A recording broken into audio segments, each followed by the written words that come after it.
Mientras, continúas informando sobre la información falsa y las acusaciones erróneas sobre Kailasa no. Reconoces el contexto histórico más amplio en el que existe Kailasa. El genocidio y etnocidio hindú que han enfrentado los hindúes se erige como uno de los capítulos más trágicos y pasados por alto en toda la historia humana.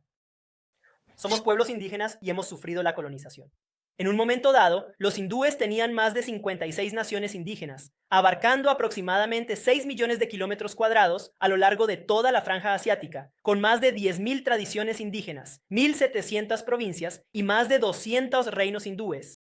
El oscuro capítulo de varios siglos incluye la masacre de más de 500 millones de hindúes, la esclavitud de 4 millones de hindúes y hambrunas inducidas artificialmente que resultaron en la muerte de más de 160 millones de hindúes, la destrucción de miles. De templos hindúes, más de 1 millón, de instituciones educativas hindúes y más de 80 millones de escrituras hindúes.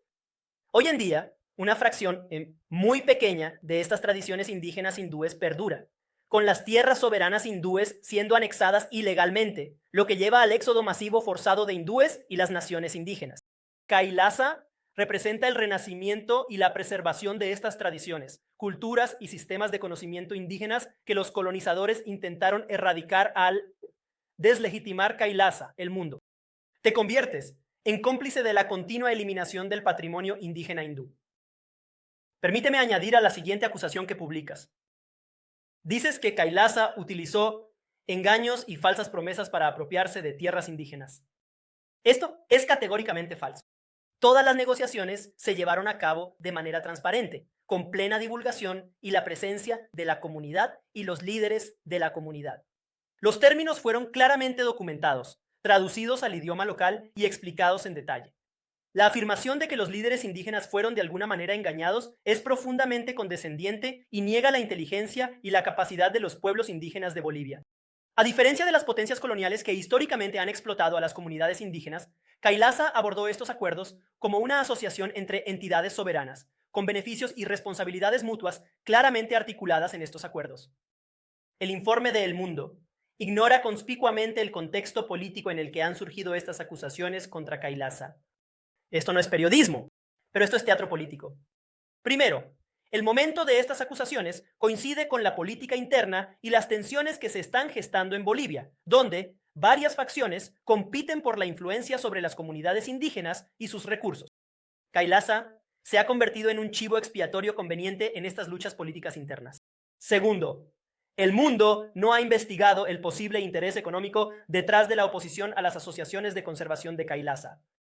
Hay poderosas entidades comerciales, empresas mineras, corporaciones agrícolas, industrias extractivas. Se beneficiarían si las tierras indígenas se abren a la explotación comercial en lugar de ser protegidas a través de acuerdos de conservación en los que Kailasa ha participado.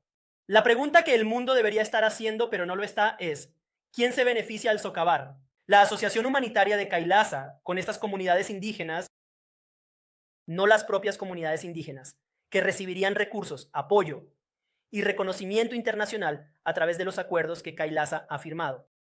No el medio ambiente, que se beneficiaría de los compromisos de conservación a largo plazo de Kailasa. Los beneficiarios son aquellos que desean explotar a los pueblos indígenas, la tierra indígena, para obtener recursos con fines de lucro a corto plazo. Y esta es una mentalidad muy colonial, contra la que Kailasa se opone. Además, continúas haciendo una acusación de que Kailasa ofreció incentivos financieros para comercializar el patrimonio indígena. Los componentes económicos de nuestros acuerdos no eran pagos por la tierra, sino inversiones en la comunidad para el desarrollo, como se mencionó anteriormente. Estos recursos serían gestionados por las propias comunidades según sus propias prioridades y estructuras.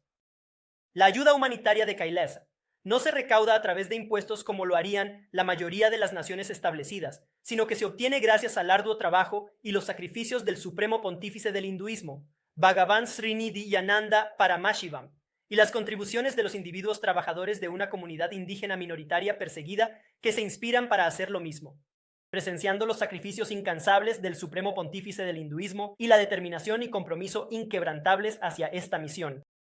Kailasa está comprometida con las contribuciones humanitarias. Sin embargo, es muy desafortunado que los artículos antiindígenas, hindufóbicos y racistas Y medios de comunicación como El Mundo, como ustedes, han descarrilado estos servicios humanitarios que Kailasa está comprometida a proporcionar. Su publicación, al albergar y publicar estos artículos, ha amplificado extraordinariamente esta persecución sistemática,